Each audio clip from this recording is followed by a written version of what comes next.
Video کو دیکھنے سے پہلے ہمارے چینل کو سبسکرائب کریں اور ہمارے چینل سے جڑنے کے لیے بیل آئیکن پر پریس کریں۔ وقال الذين كفروا لرسلهم لنخرجنكم من أرضنا أو لتعودن في ملتنا فأوحى إلى ربهم لنهلكن الظالمين ولنسكننكم الأرض من بعدهم ذلك لمن خاف مقامي وخاف وعيد وقال النبي صلى الله عليه وسلم أشد البلاء على الأنبياء ثم الأمثل ثم الأمثل أو كما قال عليه الصلاة والسلام۔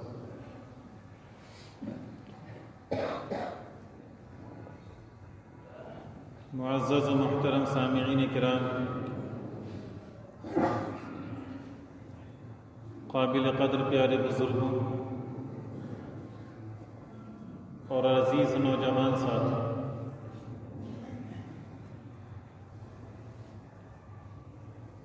اس وقت ہمارے ملک کی جو صورتحال ہے اور جس طرح کے قوانین پاس کیے گئے اور جتنی بھاری اکثریت کے ساتھ ان قوانین کو پاس کیا گیا ہے، جتنی تیزی اور سرعت کے ساتھ اس کام کو، اس فعل کو انجام دیا گیا ہے، اس نے ہمیں بہت کچھ سوچنے پر مجبور کر دیا۔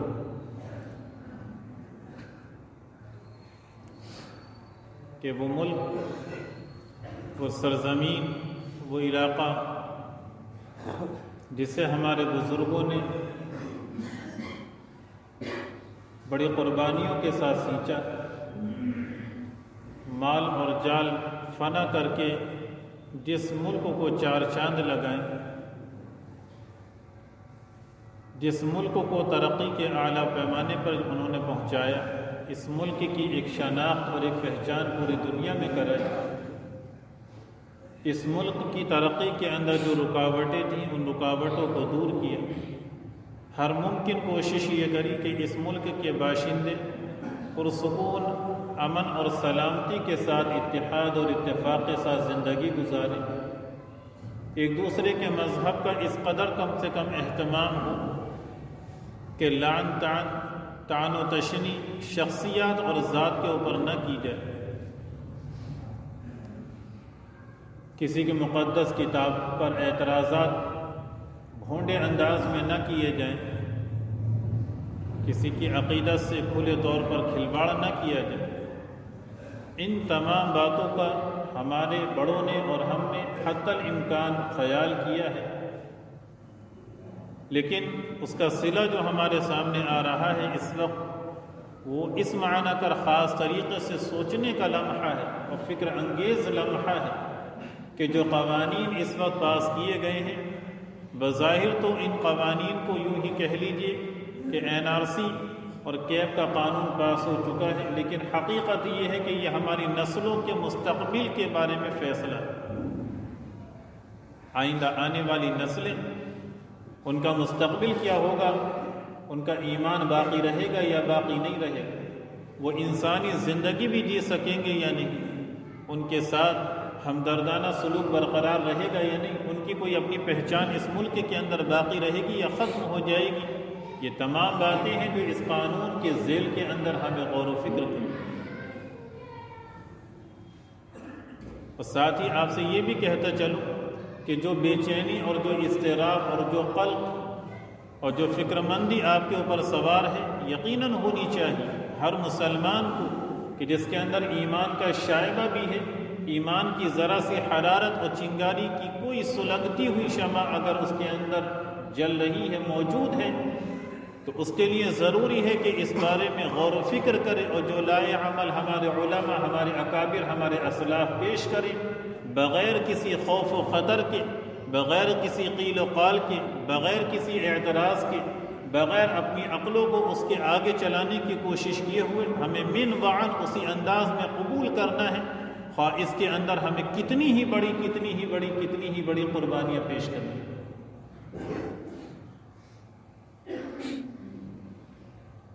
لیکن جو بات مجھے کہنی ہے وہ یہی کہ حالات سے گھبرانا نہیں، حالات قوموں کے اوپر آیا کرتے، یہ آج کا فسانہ نہیں ہے، یہ آج کی بات نہیں ہے، یہ اس ملک کی آج ہی کی تاریخ نہیں ہے، اقوام و ملل کی تمام تاریخ کو اور تمام ہسٹری کو آپ اٹھا کر دیکھ لیں، ہر قوم کے اوپر حالات آئے ہیں۔ خود قرآن نے کہا ہے کہ انبیاء علیہم السلام پر کتنے سخت ترین حالات آئے ہیں، اہل ایمان پر کتنے سخت ترین حالات آئے ہیں۔ ان حالات کو جو NRC اب ہمارے سامنے لائی جا رہی ہے، جس کے اندر قوانین اس طریقے کے جو بقیہ تفصیل ہمارے سامنے آئی جائے گی، بظاہر ہمیں صاف یہ نظر آ رہا ہے کہ اس ملک کے اندر مسلمانوں کے علاوہ جتنی بھی اقوام و ملل، جتنی بھی قومیں آباد ہیں، ہر قوم کے لیے یہ آسائش مہیا کی جائے گی کہ وہ اس ملک میں پرسکون زندگی گزار سکے، یہاں کا باشندہ تسلیم کیا جائے، حتیٰ کہ وہ حضرات جو اس ملک کے علاوہ دوسرے ملک سے اور دوسرے خطوں سے، دوسرے علاقوں سے اس ملک کے اندر آ کر بسے ہیں، یہاں ان کی کوئی قربانی نہیں ہے، ان کے اکابر کی کوئی قربانی نہیں ہے، یہاں سے ان کی کوئی پہچان اور شناخت نہیں ہے، لیکن کوشش یہ ہے کہ یہاں کی نیشنلٹی انہیں دی جائے، انہیں یہاں کا باشندہ تسلیم کر لیا جائے، اور وہ حضرات کہ صدیوں سے جو یہاں رہتے آ رہے ہیں ان سے ایسے ڈاکومنٹس مانگے جائیں، ان سے وہ پیپرز مانگے جائیں، ان سے وہ ثبوت مانگے جائیں، ان سے وہ دلائل مانگے جائیں کہ تم اپنے اس ملک میں رہنے کا، اس ملک میں ہونے کا، اس ملک کے باشندے ہونے کا ثبوت پیش کرو، اور پھر اس کے اندر ایسی باتیں لگا دی جائیں کہ وہ ان ثبوت کو فراہم نہ کر سکے، اور نتیجہ یہ نکلے کہ ان کی زندگی جانوروں سے زیادہ بدتر کر دی جائے، انہیں ملک سے باہر کر دیا جائے۔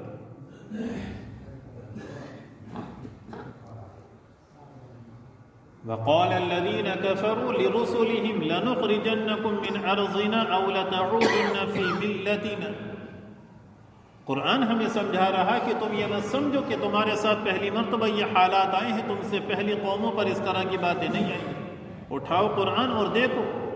قرآن میں اللہ خود نقل فرماتا ہے وقال الذين كفروا، کہ ان کافروں نے، ایمان نہ لانے والوں نے، جو مسلمان نہیں ہیں، انہوں نے اللہ کے رسولوں سے یہ کہا ہے کہ ہم تمہیں اس سرزمین سے، اس ملک سے باہر کر دیں گے، یا تو تم ہمارے مذہب کے اندر داخل ہو جاؤ، دو باتیں ہیں تمہارے سامنے، یا تو ہمارا مذہب تسلیم کرو یا پھر اس ملک سے باہر ہو جاؤ۔ اللہ فرماتا ہے جب اتنی سخت ترین آزمائشیں ان کے اوپر آئی ہیں، لَنُهْلِكَنَّ الظَّالِمِينَ، تو اللہ نے ان رسولوں کو تسلی دی ہے کہ جو ظالم اور جو جابر اور جو قاہر اور جو اس طرح کے لوگ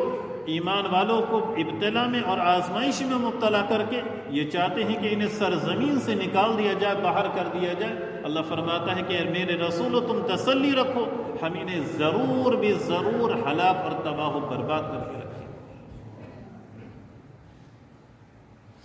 قرآن نے تاکیدی جملے استعمال کیے، لَنُهْلِكَنَّ الظَّالِمِينَ۔ لام جب کسی فعل کے اوپر داخل ہو جاتا ہے، عربی حضرات، عرب جاننے والے جانتے ہیں، تاکید پیدا کر دیتے ہیں۔ لام تاکید اور نون تاکید جب فعل مضارع کے اوپر آتا ہے تو بات کو شدت کے ساتھ، بات کو مضبوطی کے ساتھ کہا جاتا ہے، یعنی یقیناً ہر حال کے اندر ایسا ہو کر رہتا ہے۔ وَلَنُسْكِنَنَّكُمُ الْأَرْضَ مِنْ بَعْدِهِمْ ذَلِكَ لِمَنْ خَافَ مَقَامِي وَخَافَ وَعِيدِ۔ خود اللہ کے رسول نے فرمایا کہ جتنے انبیاء گزرے ہیں سب سے زیادہ سخت ترین آزمائشیں ان کے اوپر آئی، پھر جو انبیاء سے قریب ہیں ان کے اوپر آزمائشیں، اور جو پھر اور انبیاء کے ان کے زیادہ قریب ہیں ان پر آزمائشیں، یک کے بعد دیگر اس طریقے سے ابتلا کا سلسلہ چلتا رہا۔ خود سیرت کی ہم صورت ہمارے سامنے ہے، سیرت نبی کے مختلف پہلو ہمارے سامنے آئے ہیں، اسی پہلو کے اندر ہم شعب ابی طالب کے اس منظر کو بھی دیکھیں جو ساتھ نبوی کے اندر آیا ہے، جب یہ فیصلہ صادر کیا گیا کہ وہ لوگ جو اللہ پر ایمان لے آئے ہیں، اللہ کے رسول کو رسول تسلیم کر لیا ہے، قیامت کے عقیدے کو مان چکے ہیں، ان کے بارے میں فیصلہ ہوا کہ ان کا بائیکاٹ کر دیا جائے، ان سے بات چیت نہ کی جائے، ان سے سلام و کلام نہ رکھا جائے، ان کے ساتھ اٹھا بیٹھا نہ جائے، ان کے ساتھ خرید و فروخت بند کر دی جائے، ان کے ساتھ کوئی بے شرع نہیں ہوگی، یہ بھوک اور پیاس سے تڑپتے رہیں، سسکتے رہیں، ان کے گھروں سے انہیں نکال دیا جائے۔ صورتحال یہ ہوئی کہ خاندان ابو طالب اور خاندان بنو ہاشم، خاندان بنو عباس سب کے سب یہاں سے نکل کھڑے ہوتے ہیں، اور شعب ابی طالب یعنی وہ گھاٹی ہے، اس گھاٹی کے اندر پوری کی پوری اس قوم کو اور پورے کے تمام مسلمانوں کو، حتیٰ کہ وہ لوگ جو مسلمانوں سے ہمدردانہ سلوک رکھتے تھے انہیں بھی وہی مقید کر دیا۔ اہل سیر نے لکھا ہے کہ جب ماں اپنے بچوں کو دودھ نہیں پلا پا رہی، جب غذائی نظام ختم ہو گیا، لوگ پریشان ہو گئے، تو بچوں کی کراہیں اور ان کی سسکیاں اور ان کی تڑپتی ہوئی یہ آوازیں مکہ کی گلیوں کے اندر اور مکہ کے گھروں کے اندر سنا کرتی تھی، لوگ سنا کرتے تھے، لیکن کسی میں اتنی ہمت نہیں تھی اور اتنا جذبہ نہیں تھا کہ ذرہ برابر بھی ان کی معاونت کر دے۔ یعنی ضمیر اتنے مر گئے، بے ضمیری، ضمیر فروشی، ایمان سے عداوت، ایمان سے نفرت، اللہ اور اللہ کے رسول سے عداوت اس قدر بڑھ چکی تھی کہ وہ لوگ جو انسانیت کے عالم بردار تسلیم کیے جاتے تھے، اپنے آپ کو عرب کہتے تھے کہ ہم سے زیادہ شاندار بولنے والا کوئی نہیں ہے، بقیہ تو عجم ہیں یعنی گونگے ہیں۔ ان کی کیفیت یہ تھی کہ جانوروں سے اور حیوانوں سے بدترین زیادہ سلوک کرنے کے اوپر آمادہ ہو چکے۔ 1-2 مہینے نہیں، 1 سال نہیں، 3 سال اسی طریقے سے یہ سلسلہ چلتا ہے۔ سعد بن ابی وقاص رضی اللہ تعالیٰ فرماتے ہیں کہ درخت کے پتے اور درخت کی چھالیں کھاتے کھاتے ہمارے جبڑے پھٹ چکے تھے، اس سے خون ریزا تھا، کھانے کی کوئی غذا نہیں تھی، بس اتنا ہی تھا کہ ببول کا درخت ہے، کہیں اس کے پتے مل گئے یا کوئی ٹہنی مل گئی، اسے ہی چبا لیا، تو اسی غذا کو کھانے کی وجہ سے سارے جبڑے چھل چکے تھے، ان سے خون ٹپکا کرتا، خون رسا کرتا۔ بلکہ کہتے ہیں کہ ایک مرتبہ رات کی تنہائی میں کسی چکنی چیز کے اوپر میرا پیر پڑا، بھوک کی شدت اتنی تھی کہ میں نے اٹھا کر یہ بھی نہیں دیکھا کہ کیا چیز ہے، اور ایسے ہی اسے نکلی۔ باتوں میں کہنا بہت آسان ہے میرے عزیز، لیکن جب حالات سامنے آتے ہیں اس وقت پتہ چلتا ہے کہ کتنی سخت ترین یہ آزمائش ہوتی ہے۔ لیکن یہ سب چیزیں کیوں سامنے آئیں؟ کس چیز کی پاداش میں انہیں یہ تمام حالات جھیلنے پڑے؟ صرف اس لیے کہ انہوں نے اشہد ان لا الہ الا اللہ و اشہد ان محمد رسول اللہ اس چیز کی گواہی دی۔ اس لیے تو جس وقت حضرت ابو بکر صدیق رضی اللہ تعالیٰ عنہ کے ساتھ اللہ کے رسول خانہ کعبہ کے اندر موجود ہیں اور کافر آپ کے اوپر حملہ ور ہوتے ہیں، حضرت صدیق اکبر انہیں ہٹاتے ہیں اور پھر کہتے ہیں اتقتلون رجلا ان یقول ربی اللہ وقد جاءکم بالبینات من ربکم، کیا تم ایک انسان کو صرف اس لیے قتل کر رہے ہو وہ یہ کہتا ہے کہ میرا رب اللہ ہے، اور تمہارے سامنے واضح دلائل، واضح معجزات، تمام نشانیاں آ چکی ہیں، اس کے باوجود تمہاری صورتحال یہ ہے کہ تم طعن و تشنیع کرتے ہو، اس اللہ کے رسول کو جھٹلاتے ہو، اللہ کے رسول کے انکاری ہو۔ میں یہ جملہ کہنا تھا کہ اللہ کے رسول کو چھوڑتا ہے اور یہ مجمع فوراً صدیق اکبر کے اوپر حملہ ور ہو جاتا ہے اور اس قدر زدوکوب کرتا ہے، اس قدر زدوکوب کرتا ہے، بے ہوش ہو جاتے ہیں، بمشکل تمام بچایا جاتا ہے، گھر پہنچایا جاتا ہے، سانس بمشکل تمام آ رہی ہے، غذا جسم میں نہیں جا رہی۔ شام کے وقت جب کچھ ہوش آتا ہے تو میرے جو نوجوانوں زبان سے جو جملہ نکلتا ہے وہ یہ کہ یہ بتاؤ اللہ کے رسول کا کیا ہے، بتاؤ اللہ کے رسول کا کیا حال ہے۔ یعنی اپنی جان نچھاور کرنے کو تیار ہیں، لیکن اللہ کے رسول علیہ الصلوۃ والسلام سے محبت اور اللہ کے رسول سے عقیدت اور اللہ کے رسول سے جو جذباتی تعلق، اس کا حال یہ ہے کہ بے ہوشی کی حالت میں قسمہ پرسی کی کیفیت میں آخری سانسیں محسوس کی جا رہی ہیں، پھر بھی کسی بھی طریقے سے دعوت ایمان کو، توحید کو چھوڑنے کو تیار نہیں ہے، اللہ کے رسول کی خیریت پھر بھی معلوم کی جائے۔ یہ سبق، یہ نصیحت ہے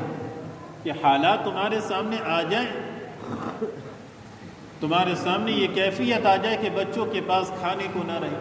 تمہیں علاقے سے نکالنے کی سازشیں رچی جائیں، ان سازشوں کو کامیاب بنانے کی کوششیں ہوں، ان سازشوں کو مرتب کیا جانے لگے، ان تمام حالات کے اندر تمہیں کرنا کیا ہے اللہ نے وہ بھی بیان فرما دیا۔ اللہ نے صرف یہ نہیں کہا کہ جو لوگ میرے رسولوں کو ان کے علاقوں سے ان کی بستیوں سے باہر نکالنے والے ہیں میں انہیں ہلاک کر دوں گا، بلکہ اللہ نے شرط بھی ذکر کی۔ اس آیت کو سن کر صرف تسلی لے کر نہ بیٹھ جائیں کہ جو لوگ یہ پلان بنا رہے ہیں، جو لوگ یہ کام کر رہے ہیں، ہمارے رب نے ہم سے وعدہ کیا ہے کہ ایسے لوگوں کو تباہ و برباد فرما دے گا۔ اللہ فرماتا ہے ضرور میں ایسا کروں گا، لیکن کب؟ فرمایا کہ اس کے لیے شرط، اور شرط کیا ہے؟ وَلَنُسْكِنَنَّكُمُ الْأَرْضَ مِنْ بَعْدِهِمْ ذَلِكَ لِمَنْ خَافَ مَقَامِي وَخَافَ وَعِيدِ۔ اللہ فرماتے ہیں ظالموں کو تباہ و برباد بھی کروں گا، اور اس سرزمین میں تمہیں طاقت بھی دوں گا، تمہیں استحکام بھی دوں گا، حکومت تمہارے قدموں کے اوپر ہوگی، تم اس ملک کے باشندے تسلیم کیے جاؤ گے، سب کچھ تمہارے پاس ہوگا، لیکن کب؟ ذَلِكَ لِمَنْ خَافَ مَقَامِي وَخَافَ وَعِيدِ، جب تمہارا میرا خوف، میرا ڈر، میری خشیت تمہارے دلوں کے اندر جاگزین ہو جائے۔ کیا ہے واقعی اللہ کا ڈر؟ ہے اللہ کا خوف، اللہ کی خشیت؟ کیا ہے واقعی وہ تقوی والی زندگی؟ ہے وہ پرہیزگار والی زندگی؟ یقیناً جذبات ہیں اپنی جگہ، لیکن یہ جذبات جب کام کرتے ہیں جب کہ اس کے اندر ایمان کی چنگاری اور ایمان کی حرارت ہوا کرتی۔ جب ایمان کی حرارت نہیں ہوتی، جب سینوں کے اندر آگ لگی ہوئی نہیں ہوتی ہے، یہ آگ لگی ہوئی تو تھی سینوں کے اندر ایمان کی۔ یہ کیا وجہ تھی کہ صدیق اکبر زد و کوب کیے جا رہے ہیں لیکن اپنی جگہ سے ہٹنے کو تیار نہیں ہے۔ عثمان ابن عفان کو ہٹایا جا رہا ہے، عثمان بن مظعون کے ساتھ یہ معاملہ کیا جا رہا ہے، عثمان ازدی کے ساتھ یہ معاملہ کیا جا رہا ہے، خبیب کے ساتھ معاملہ ہے، زید ابن حارث کے ساتھ معاملہ ہے، عمار ابن یاسر کا گھرانہ ہے، پوری ایک تاریخ ہے مفصل، اس سب کے ساتھ اس طریقے کے حالات آئے ہیں لیکن وہ ٹس سے مس نہیں ہوئے، اور پھر اللہ نے انہیں کیسا عروج عطا فرمایا اسی حالات کے اندر۔ سن 7 نبوی ہی ہے کہ ایرانی رومیوں کے اوپر غالب ہو جاتے ہیں۔ رومی وہ تھے اس زمانے میں جو مسلمانوں کے ساتھ قربت رکھتے تھے، ایرانی وہ تھے جو کفار کے ساتھ نسبت رکھتے تھے۔ چنانچہ ایرانی جب غالب آتے ہیں تو کافر خوشیاں مناتے ہیں کہ روم ختم ہو چکا ہے، اور مسلمانوں کو رومیوں سے انسیت ہے، لہذا جس طریقے سے روم ختم ہو گیا مسلمان بھی ختم ہو جائیں گے۔ اللہ نے قرآن میں آیت اتار دی تسلی دیتے ہوئے، الف لام میم غلبت الروم، کہ ابھی تو ایسا ہوا ہے لیکن ان قریب وہ زمانہ آنے والا ہے جب رومی غالب ہوں گے اور ایرانی تباہ و برباد ہو جائے۔ اور غزوہ بدر میں وہ مرحلہ ہمارے سامنے آیا کہ ایک طرف اللہ رب العزت نے مسلمانوں کو کافروں پر عبرتناک فتح عطا فرمائی ہے کافروں کے حق میں، اور دوسری طرف رومی ایرانیوں کے اوپر غالب آتے چلے گئے، اور پھر دنیا نے وہ منظر بھی دیکھا ہے کہ اس ملک کے اندر صرف نہیں بلکہ پوری دنیا کے بیشتر علاقے اور بیشتر خطے کے اندر جو لوگ حکمراں تسلیم کیے جاتے تھے اور اقوام ملل چاہتی تھی کہ ہمارے اوپر کوئی شخص اگر حاکم بنے تو وہ قوم اور وہ شخص مسلمان ہونا چاہیے، اللہ نے تمہیں اس ملک میں بادشاہت دی، اس ملک کے اندر اللہ نے حکومت دی، تمہیں سلطنت عطا فرمائی، لیکن جب تم نے خود اپنے زوال کی تاریخ رچنی شروع کر دی، اتفاق اور اتحاد کے شیرازے کو بکھیر کر رکھ دیا، اعمال تمہارے پاس نہیں رہے، تقوی اور پرہیزگاری تمہارے پاس نہیں رہی، اللہ کا خوف، اللہ کی خشیت، اللہ کا ڈر تمہارے پاس نہیں رہا، ایمانی حرارت، ایمانی چنگاری تمہارے پاس نہیں رہی، جب یہ نوجوان شراب کا رسیہ بن گیا، جب یہ نوجوان عورتوں کے پیچھے پڑ گیا، جب اس نوجوان نے اپنی خوشیاں کالج کے گیٹ کے اوپر دیکھنی شروع کر دی، جب اس نوجوان نے اپنے دل کے سکون اور تسکین کو موبائلوں میں تلاش کرنا شروع کر دیا، جب اس نوجوان نے اپنی شرم و حیا کا جنازہ بازاروں کے اگر نکال دیا، جب اس قوم کی نوجوان بیٹیاں برسر عام پردے کو پس پشت ڈال کر نکلنے لگی، اور جب انہوں نے بھی عفت اور عصمت کے دامن کو تار کر کے رکھ دیا، تو پھر اللہ رب العزت نے بھی دکھلا دیا تم اس قابل نہیں ہو، قطعاً اس قابل نہیں ہو کہ تمہارے اوپر رحم کیا جائے، تمہیں حکومت اور بادشاہت دی جائے۔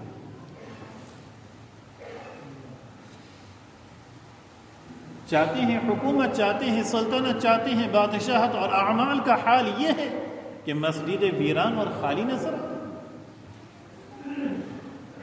کون سا علاقہ ہے، کون سا خطہ، اور خود اپنی بستی کی صورت حال دیکھ لیجئے، کون سا محلہ ہے جہاں ہر برائی نہ پائی جائے، جوئے کو سٹے کو اللہ نے حرام قرار دیا ہے۔ سرائے ترین کا ہر محلہ اٹھا کر دیکھ لیجئے، وہ شریف زادے اور وہ معزز اور محترم بستیوں کے رہنے والے، عالی شان کوٹھیوں کے اندر مقیم، اور وہ دین کا لبادہ اوڑھنے والے، تقوی اور پرہیزگار کے القاب سے متصف، جب یہ رات کے 11 اور 12 بجے ان لینٹروں پر، ان دکانوں پر نظر آتے ہیں تو جسم سے روح فنا ہو جاتی ہے کہ اس قوم کا مستقبل ہو۔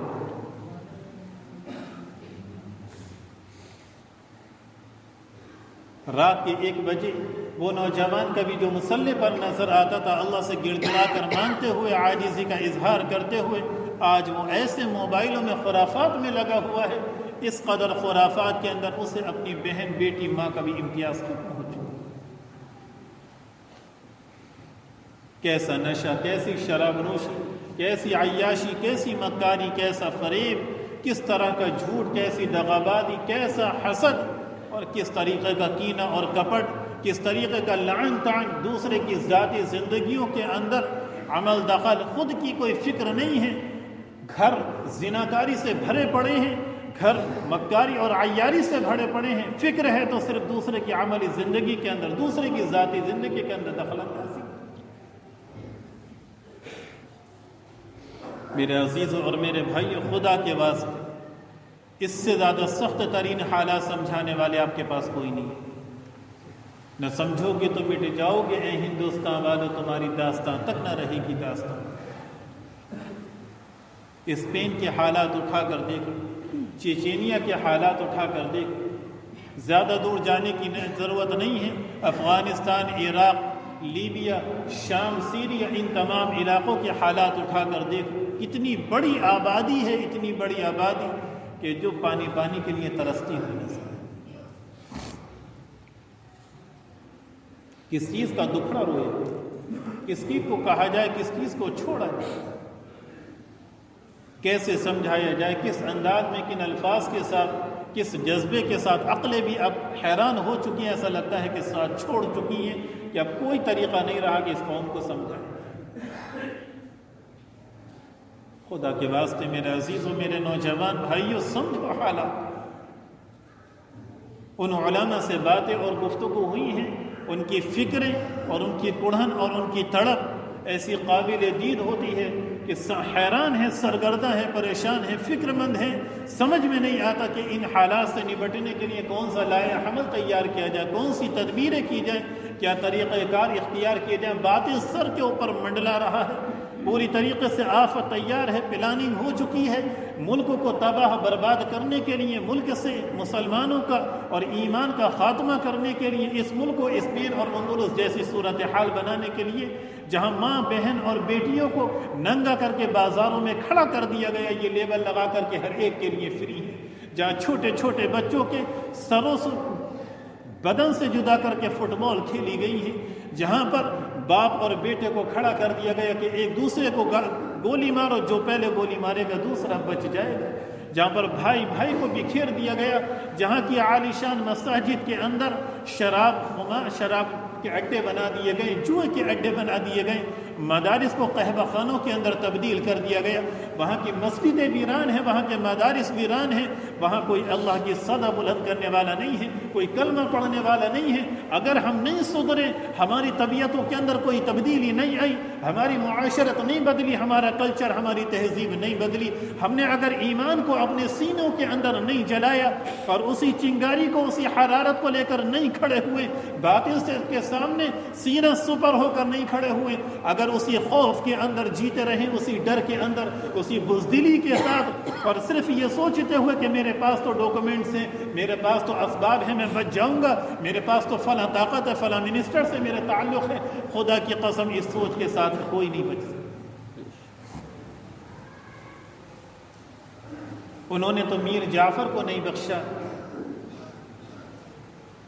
کہ جس نے اس ملک کی مسلمانوں کی صورتحال کو بدل کر رکھ دیا تھا، آپ کیا سمجھتے ہیں وہ آپ کو بخشتے ہیں؟ اس لیے ان حالات میں دو تقاضے ہمارے سامنے۔ پہلا تقاضا یہ ہے کہ ہمیں خوف خدا، اللہ کا ڈر، اللہ کی خشیت اور یہ کہ حلقہ قیامت کے دن اللہ کے سامنے حاضر ہو کر ہمیں اپنے اعمال کا حساب کتاب دینا ہے، اس کی فکر پیدا کریں۔ دوسرا کام جو اس وقت ہمارے سامنے ہے وہ یہ کہ مختلف تنظیموں کی جانب سے احتجاجات درج کرائے جا رہے ہیں اور اس بات کا اظہار کیا جا رہا کہ ہمیں یہ قانون کسی بھی اعتبار سے قابل قبول نہیں، نہ خوشی کے ساتھ اور نہ ہی ناخوشی کے ساتھ، نہ ہی کسی کے دباؤ کے اندر اور نہ ہی کسی کی زور زبردستی کے اندر۔ صاف طریقے سے ہمارے سرپرستوں کا، ہمارے ذمہ داروں کا اعلان ہے کہ ہم اس پروگرام کو اور یہ جو پلاننگ لائی گئی ہے اس بل کو مکمل طریقے سے مسترد کرتے ہیں، مکمل طریقے سے ریجیکٹ کرتے ہیں۔ اس کی ہمیں کوئی شق قبول نہیں ہے، نہ تو ہمارا ایمان یہ بتاتا ہے، اور اگر ملک قانون کی بات کی جائے تو دفعہ 14 اور دفعہ 15 کے اندر صاف طریقے سے موجود ہے کہ اس ملک کے رہنے والے ہر باشندے کو مذہبی اعتبار سے آزادی حاصل ہوگی، رنگ نسل کے اعتبار سے کسی سے کوئی بھید بھاؤ، کوئی امتیاز نہیں کیا جائے گا۔ پھر یہ قانون کیسے لایا جا رہا ہے کہ اس ملک میں جو دوسری اقلیتیں ہیں اور دوسرے لوگ ہیں انہیں تو یہاں کی نیشنلٹی دی جائے، اور جو جہاں کے مسلمان باشندے ہیں ان سے یہ کہا جائے کہ تم اپنے دستاویز پیش کرو ورنہ تمہیں یہاں کا باشندہ تسلیم نہیں کیا جائے۔ ہم اس کو ریجیکٹ کرتے ہیں، رد کرتے ہیں۔ ابھی نماز سے فراغت کے بعد ایک مختصر سا پروگرام یہیں پر ہوگا، ایس ڈی ایم اور ڈی ایم صاحب تشریف لائیں گے، انہیں میمورنڈم دیا جائے گا، تو اس موقع پر گزارش ہے کہ آپ سبھی حضرات ساتھ میں رہیں تاکہ ایک مکمل طریقے سے ایسا احتجاج درج کرایا جائے ایسی بارش کے اندر بھی کہ ہم اس بات کو کسی بھی حال میں قبول نہیں کر سکتے۔ اللہ تعالی ان سب باتوں پر مجھے اور آپ